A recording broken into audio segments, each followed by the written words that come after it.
جب آپ مستقبل کے حوالے سے پریشان ہو تو نیند آپ سے روٹھ جاتی ہے۔ نیند عبادت گزار شخص کی عبادت میں رکاوٹ بنتی ہے اور گنہگار شخص کو گناہ سے روکتی ہے۔ جب ہم پر امید ہوتے ہیں تو پریشانیاں دور ہو جاتی ہے اور امید کو صبر سے حاصل کیا جا سکتا ہے۔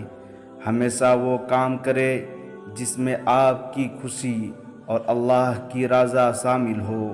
پانی حد سے زیادہ بڑھ جائے تو طوفان بن جاتا ہے اور اگر انسان حد سے بڑھ جائے تو شیطان بن جاتا ہے۔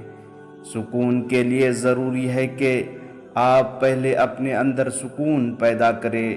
اگر آپ کے اندر سکون نہیں ہے تو باہر کتنا ہی سکون کیوں نہ ہو آپ پھر بھی بے سکون ہی رہیں گے۔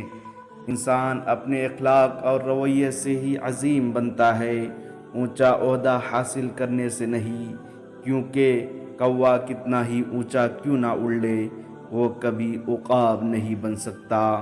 ہمت ہارنا ناکامی کی طرف پہلا قدم ہے، لہٰذا اپنی ہمت ہمیشہ برقرار رکھے۔ رازدار جتنا کم بناؤ گے دھوکہ بھی اتنا ہی کم کھاؤ گے، کیونکہ آپ کی کمزوریاں ہی دشمن کو طاقتور بناتی ہے۔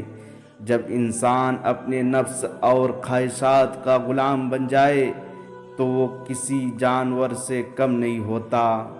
جس کو علم ہو جائے کہ اللہ بڑے غور سے سنتا ہے تو پھر وہ کبھی اپنی کہانی کسی اور کو نہیں سناتا۔ اللہ پاک ایسا وقت بہت جلد لائے گا کہ جب تم اپنی آنکھوں سے اپنے لیے معجزہ ہوتے دیکھو گے۔ بعض لوگ اپنی ابتدائی عمر زندگی کے آخری حصے کو خوشگوار بنانے میں لگا دیتے ہیں۔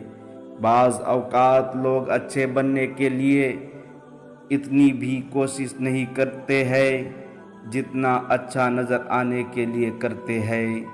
نصیب کیسا بھی ہو، اگر نماز اور قرآن سے مدد لے کر اللہ سے جو بھی مانگو ضرور ملتا ہے۔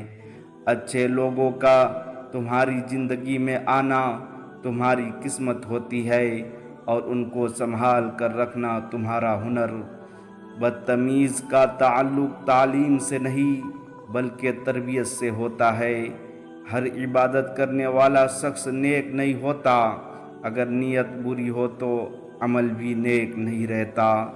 اگر صرف عبادت سے انسان کا اللہ سے تعلق مضبوط ہو سکتا تو انسان پر دوسرے فرائض عائد نہ کیے جاتے۔